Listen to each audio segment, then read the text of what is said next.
Sí, de hecho, Guillermo, también quería saber en el Sí. tema de las relaciones sexuales, por ejemplo, hay mucha gente, ¿no? Como que dice que una vez tiene relaciones sexuales, como que se enamora, ¿no? Y de llegar a ver a una persona como una amistad, de repente la ve como una relación de pareja.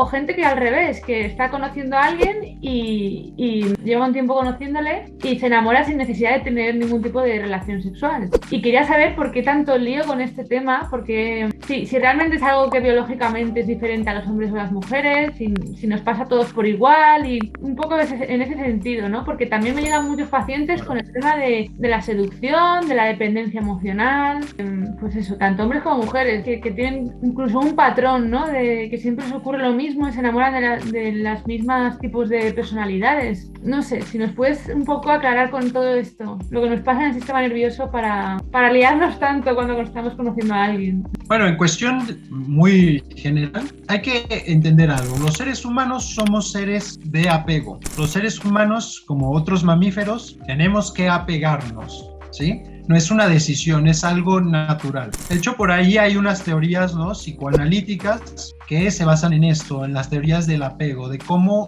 que prácticamente es esto, el cómo tú te vinculaste con tus padres, con tu entorno en algún principio, definirá cómo te apegas posteriormente con las personas de tu vida adulta, por ejemplo. Entonces tenemos, por ejemplo, en efecto, ciertas personas que dicen, no, bueno, es que yo mantuve relaciones sexuales con esta persona una vez y ya siento como que estoy obsesionada casi con esta persona, como si estuviera generando alguna clase de proceso de enamoramiento ya con esta persona. Bueno, aquí habría que ver también esa cuestión, el tipo de apego que pudiera llegar a tener esta persona. Hay otras que al contrario, ¿no?, le huyen justamente a todo lo que es la interacción sexual, incluso a las interacciones sociales, ¿no? Le huyen porque justamente hay un temor a vincularse, ¿sí? Entonces hay que poner sobre la mesa este asunto. Todos somos seres de apego, todos nos vinculamos. Que nos vinculemos de una u otra forma es distinto. Y hasta eso depende. Si habláramos como de personalidades psicopáticas, por ahí narcisistas, a lo mejor sí habría alguna situación,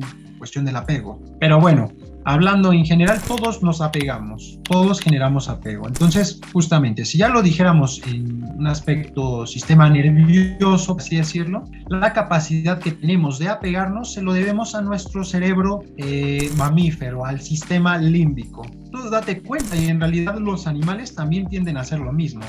Los animales también se vinculan y también viajan en jaurías, por ejemplo, ¿no?, en parvadas. Y esto es por una cuestión de supervivencia. Si yo me vinculo, tengo más probabilidades de sobrevivir en un ambiente hostil. Por eso todas las personas buscamos amistades, buscamos relaciones de alguna forma, porque naturalmente creemos o sentimos que eso nos va a ayudar a sobrevivir más fácilmente en un entorno.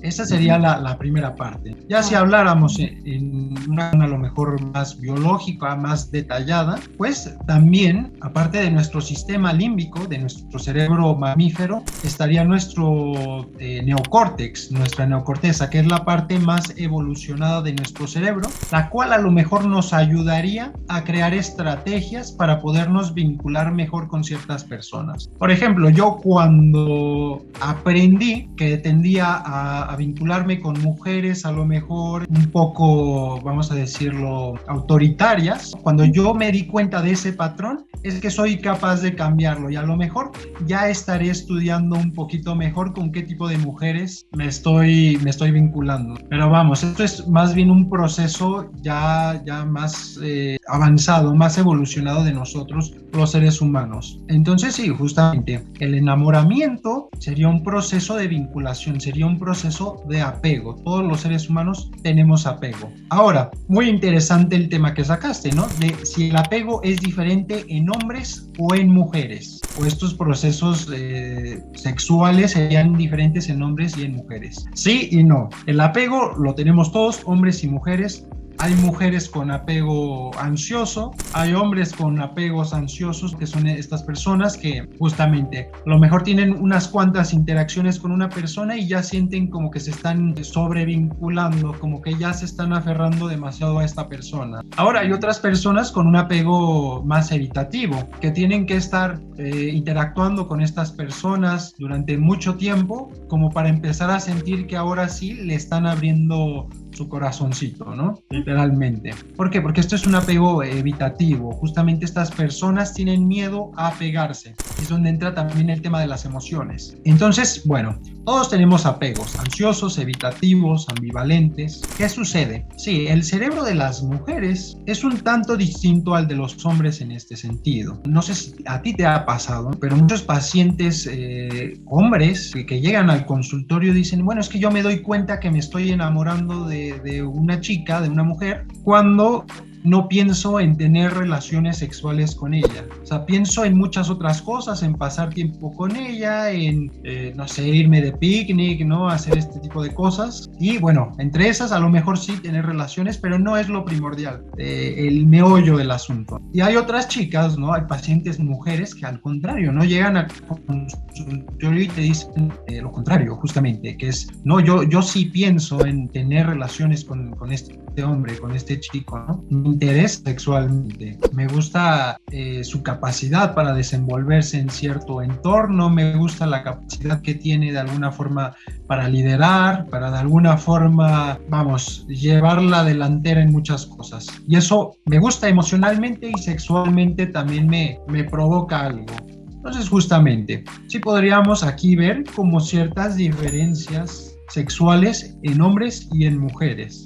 Por ejemplo, ¿no? Los hombres que están enamorados pues tienden más como a querer proteger a la persona con la que están, ¿no? A la chica. Una capacidad de protección o un interés por querer proteger a la otra persona, a la mujer, pues justamente nos hablaría de ya un proceso a lo mejor de apego relacionado a una pareja, a una cuestión de enamoramiento. Y una chica que ve mucho como este rol de autoridad, como este rol de líder en el hombre y casi lo idealiza en algún aspecto, pues también ya nos estaría hablando de un proceso de enamoramiento. Estas serían algunas, ¿no? De las diferencias sexuales, en primera instancia, entre hombres y mujeres. Bueno, no sé si eso te hace sentido o habías escuchado algo relacionado a ello. Lo que pasa es que sí que he visto que no sé, a lo mejor es algo subjetivo, pero como que aparte del tema biológico, también hay personas más impulsivas o como el lado masculino que lo tienen más desarrollado, el yang, que digo yo, y luego está el lado femenino que es el yin, ¿no? De cuidar más a los demás, ser muy cariñosas, muy dulces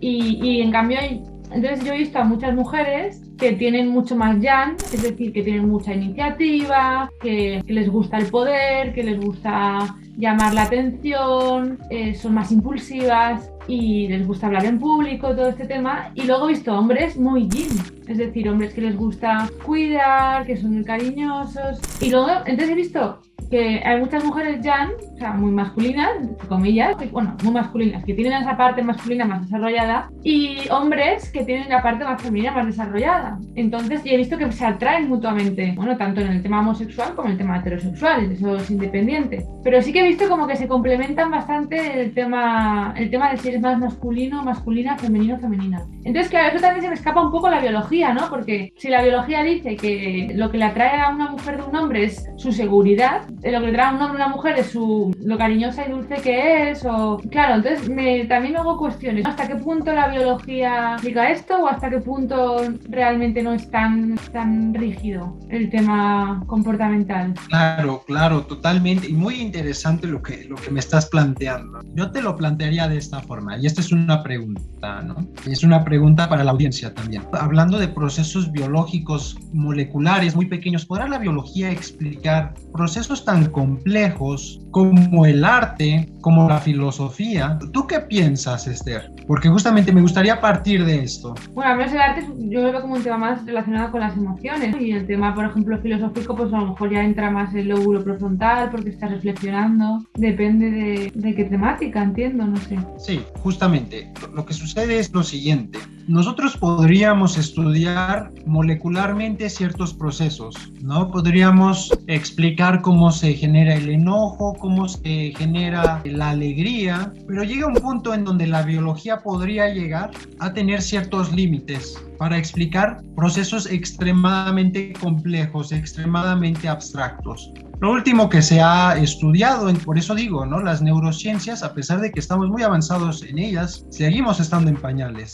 Sabemos que hay algo que se llaman procesos metacognitivos, como tú dices. La neocorteza, el lóbulo prefrontal son los que se encargan de generar estos procesos, ¿no? Abstractos, donde hay una lógica que va más allá de lo tangible, ¿no? El mundo de las ideas prácticamente.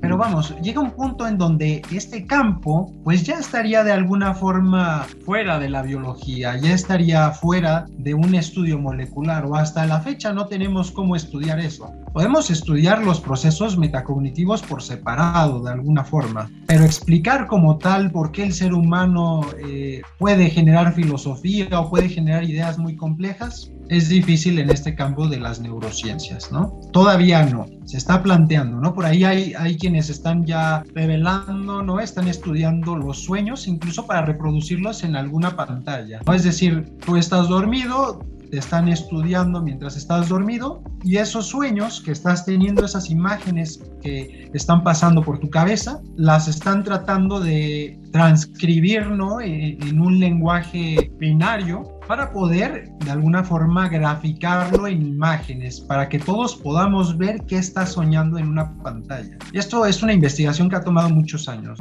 Entonces, por eso digo, hay procesos mentales, procesos del ser humano que pudieran llegar a ser ya mucho más avanzados, que no se explican por la simple, ¿no? entre comillas, entre la compleja biología. Esta situación que mencionas es muy interesante, esto de que hay hombres que pudieran llegar a estar más en contacto con un lado femenino y mujeres que pudieran llegar a estar en contacto más con ciertas emociones, actitudes, conductas que se considerarían masculinas. Yo pienso que es en parte un mito, que hay emociones y que hay conductas que son más masculinas que femeninas. Esto es más bien un proceso social, tan sencillo como esto. Cuando estábamos en el Paleolítico, las mujeres tenían ciertos roles, los hombres también tenían ciertos roles.